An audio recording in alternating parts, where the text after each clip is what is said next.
national paddle. What do we have to do to get Elly De La Cruz at the All-Star game? Let's kick this around the horn. He's played 27 games. That's nothing, right?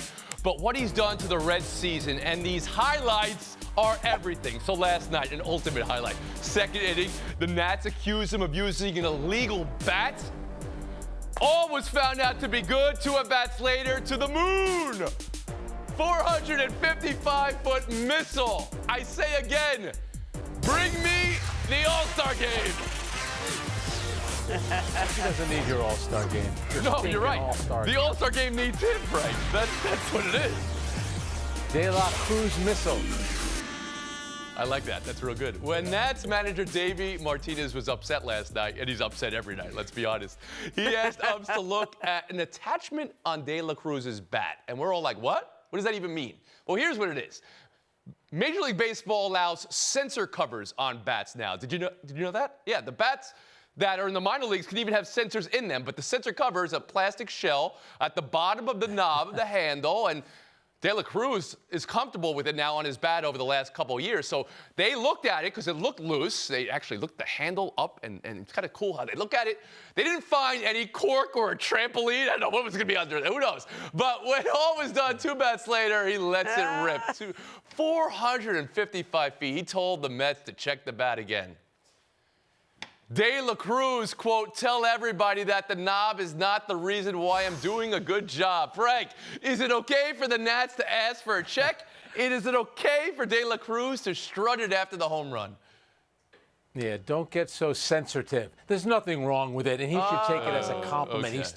He's tearing up the league. We've seen this before. When a young pitcher is doing well, the manager will have the umpire check the laces to see if they're too long and are distracting the batters. You know, there's a famous movie, The Natural, starring Robert Redford, who isn't nearly as good as De La Cruz, and they checked his bat, the famous Wonder Boy bat. It's what you do in baseball. It's a time-honored tradition. Bravo to him. A couple of at-bats later, he sends one into outer space.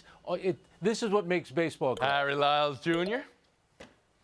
Look, it's fine that the Nationals asked, but you can't get mad when he stunts on you and throws it back in your face, right? I mean, like, this is the game. Yep. You throw one at us, we throw one at you, and that's what he did. And the way that he responded in that way as such a young player is really impressive and why he's great in the first place. Like, even if there was a sensor in there, it just tracks your bat speed and other measurables, which, if you're the Nationals, you guys should probably start using those. You've scored the 5th least runs in Major League Baseball this year and have the 4th worst differential. So maybe start singing some of those sensors on y'all's knobs. Woody Page. Yes. The umpires were wrong. The Nationals were wrong. This is not a place for gamesmanship, because he actually did come back and show you what he could do without that shell on his bat. Here's a point, Nationals. If you wanted him so bad and you're so jealous of him, you could have signed him for $65,000 when he was a youngster. Secondly, the umpires, are they not paying attention to the rules of the game? They would have known that Major League Baseball allows this. Instead, the umpire looked like, I don't know what this is. They had to go to Major League Baseball to find out whether the rule was in effect or not. And for him to do what he did, he was showing a great deal of maturity. I've watched him in person this year. I think he's one of the most exciting young players in the league. In my opinion, he's the fastest man from home plate to first base in the league. In addition to that, he has stolen 11 bases. He goes from first to Woody third. with the stopwatch, still clocking times. I love that, Woody. Behind home you think plate. he's an all-star, Woodrow? Oh, absolutely. Yeah. You make those special requests, and not only do the fans want to see him, but the other players who haven't played against him would like to see him. I never thought about that. All right, and Ramona Shelburne, what do we have here? Look, this is what baseball does. Like, you get the old heads criticizing the young phenoms. They did it to Acuna Jr. They did it to Yasiel Puig. This is part of the initiation process for a young player. Now, I don't know. Dame Lillard was quite deep into his career when he did the Dame time thing. I don't know about the knob point to it. You're just a rookie here, right? But this is part of it. I love this initiation in baseball. And whether it works or not, I don't know. I mean, Nuke LaLoosh thought he needed garters to pitch well. You know, like, another old movie reference. I'm here for that. All right. So, yeah, we have the natural. Okay, and we have that. Nicely done. Bull Durham. So let me ask the All-Star Game question now, because I think we can all agree the Midsummer Classic is a spectacle in some ways, right? Last year, Major League Baseball brought in some of the all-time greats to come back. Miguel Cabrera played an All-Star game last year. So, Albert Pujols. So, I have a second question here about De La Cruz. He wasn't on the All-Star ballot. MLB doesn't do the vote for fans after the vote for fans, that extra vote anymore. Look at him go. He's played in a third of the games of some of the other players. Do you think he's a deserving All-Star, Frank Isola?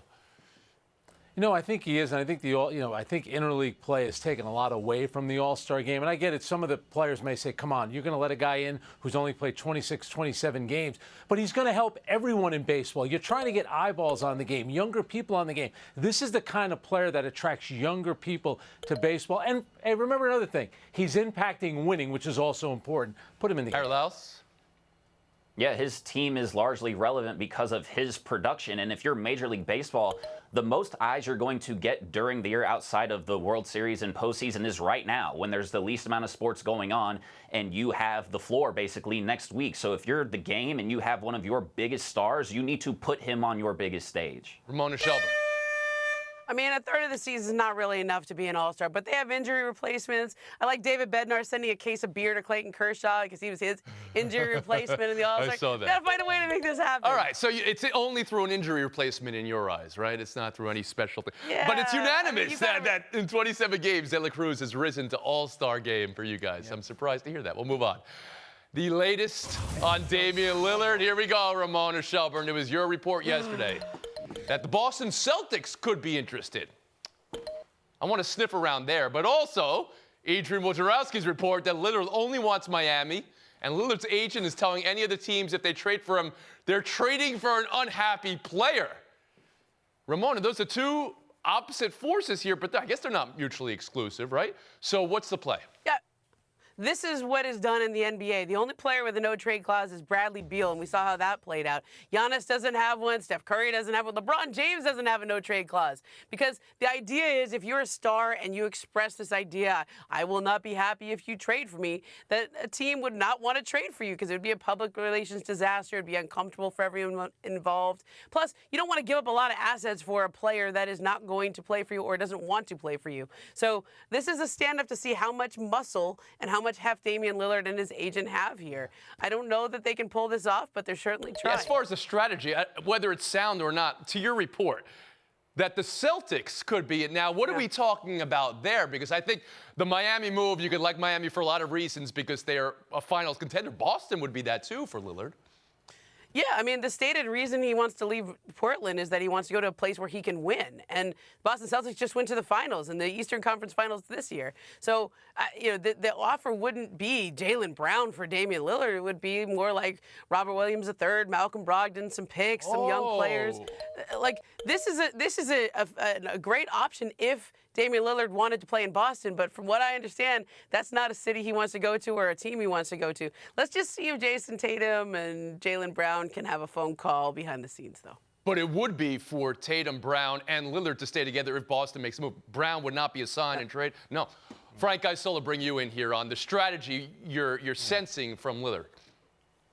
Yeah, I don't believe it. To me, it's a negotiating ploy. Everything that we know about Damian Lillard, or at least everything that we've been told about him, he's professional, he's a good guy. You mean to tell me if he's making $43 million next year playing for the Boston Celtics, he's going to be unhappy?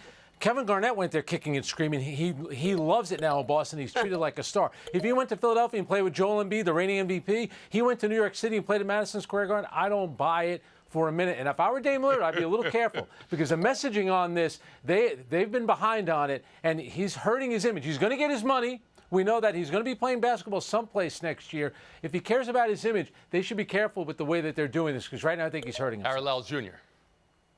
I mean, Dame going to Miami is a terribly kept secret, it seems, and this is his agent earning that 3 or 4% by telling these teams that because he doesn't have that trade clause. But the thing that we keep talking about with this situation is that people feel like, well, if they don't trade Dame and where he wants to go, then it's going to stop other players from wanting to go to Portland.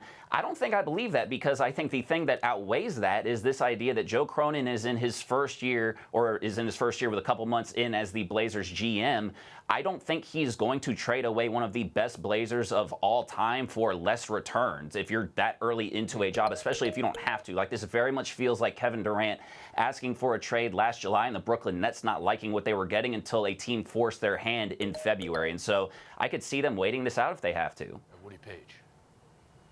I don't blame Lillard at all. I'm taking his side on this matter. He wants to go to Miami. He's been a loyal player, a loyal member of that Portland Trailblazer organization for years. He didn't ask for trades before. He agreed to stay there after they traded away other stars from that team. I think he has the opportunity now to make his mind up and make his decision about where he wants to go, and Portland should go along with it. I don't want to go to St. Clair or Montclair, New Jersey. I don't want to go to Miami Beach. I want to go to Miami. Nobody's going to let me do that, but he's earned the right to do it. Incredible move from you, Woody Page, to respect the loyalty the player has shown towards the franchise for so long, and then to respect them by trading them away to where they want. Frank, I'll let you respond to that. You know, I'm the kind of guy, I'm worried about everyone's happiness. So besides Damian Lillard, how about the happiness of the coaching staff, the ticket office, the marketing department, management of Portland if they make a terrible trade? Or does their happiness not matter? It's only Damian Lillard. And Ramona Shelburne. Damian Lillard will be all right. I thought for sure Frank was going to bring up the Knicks. That's what I wanted to do. So it was, okay, you could be like Kevin Garnett, one of the greatest of all time, and find your way with Boston. Or go play with the MVP. Or go to the Knicks and play where they have their arena. That was the selling point. Madison Square Garden. Ramon, I heard you talk this week about the idea that Dame was from the Bay Area, and if Golden State would have held out, it could have been Dame Lillard to Golden State instead of Chris Paul. Is that true?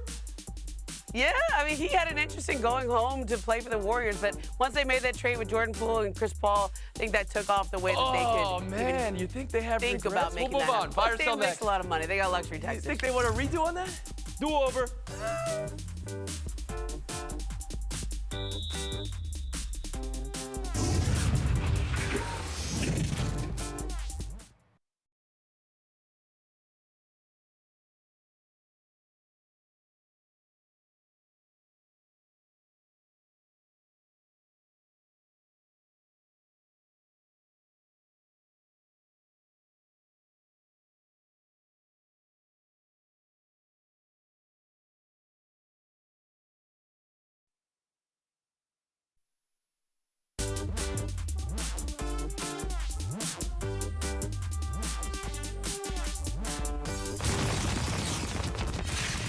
Rock solid, sturdy. Jimmy Butler wordy, headbutting, then whatting. Grant Williams is making a move this offseason from the Celtics, who signed him, but then traded him to Dallas. I want to get your take on this.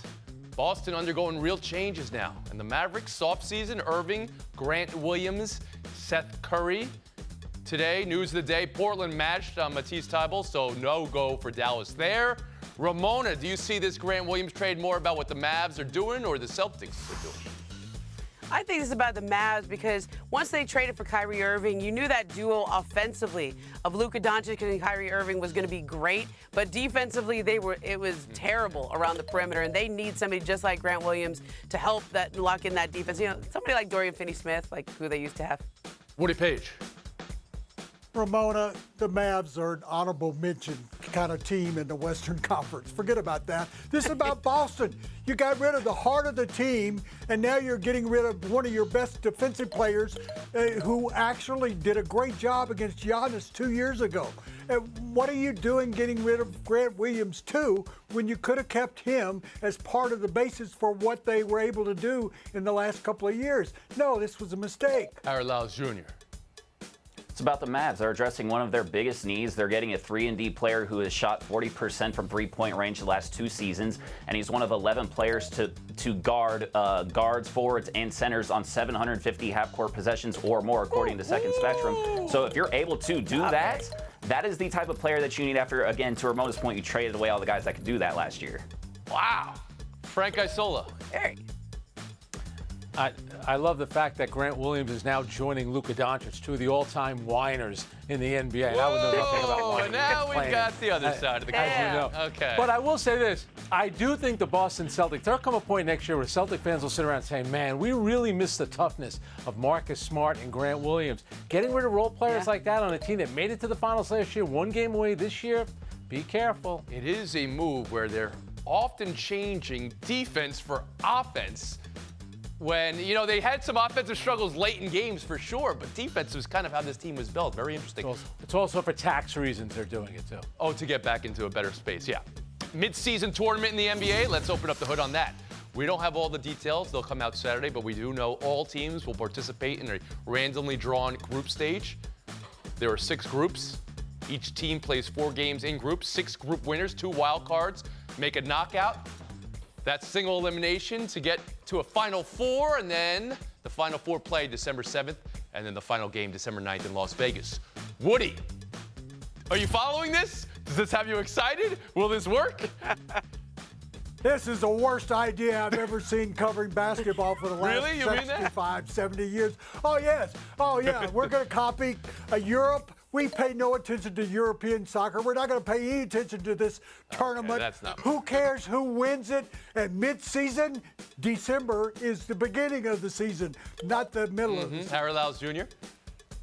First off, as a college football reporter, I can tell you, when I see a sports organization going for some money, I know it, and this is that, okay? But also, Woody, let's calm down just a little bit here, okay? They're just putting some herbs and spices on regular season games, and we're going to have two teams maybe, right, that play 83. So this is no different. We're just prettying this thing up and sending out there for the customer. Frank Isola?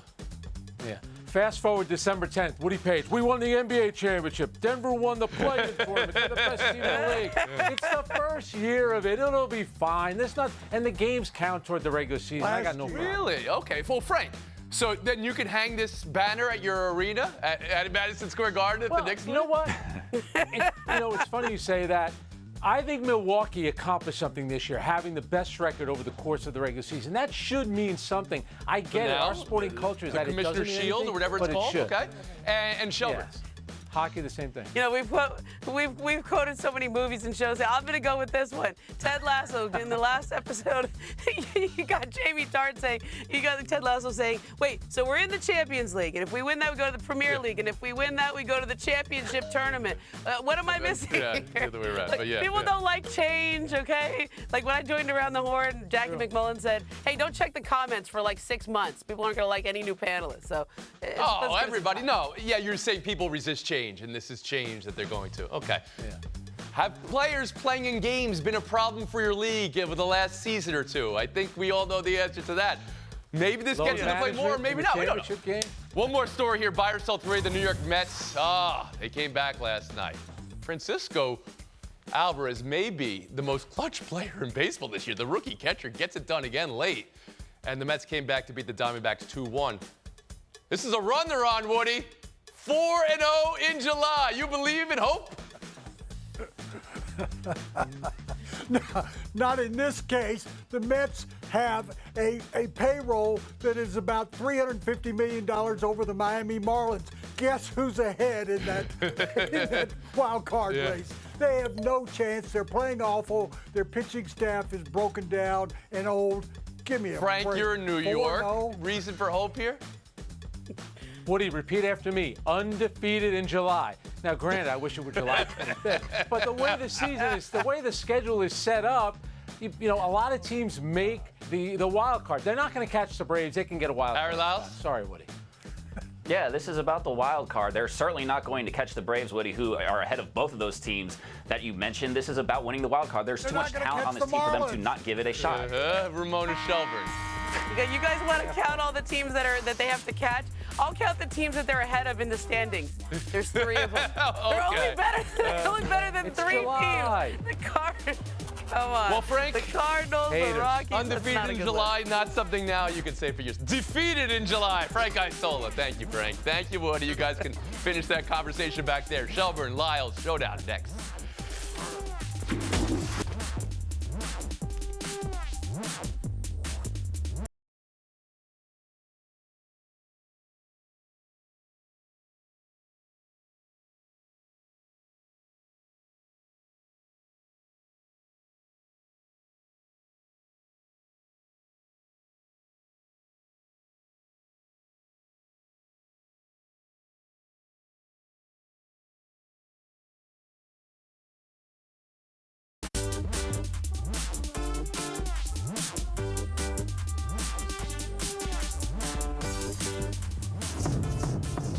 How the Marlins beat the Cardinals last night, but really, how the Cardinals lost to the Marlins. That's Jordan Hicks, the closer, about to close out the game and throwing it away.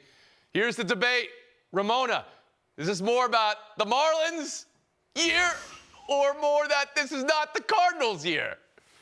Oh, this is not the Cardinals' year. I mean, Jordan Walker had just hit a 2-run homer to force this bottom of the inning here, and then they throw it away like that. Oh, like it's one thing when people are trying to be bad. The Cardinals were trying to be good this year, but they just are bad. Harry Lyles Jr. Yeah, it's definitely the Cardinals. If they stay on this pace, this will be their worst season since 1918, and it'll be their 16th worst team of all time, which doesn't seem terrible until you remember that they've been playing since 1882.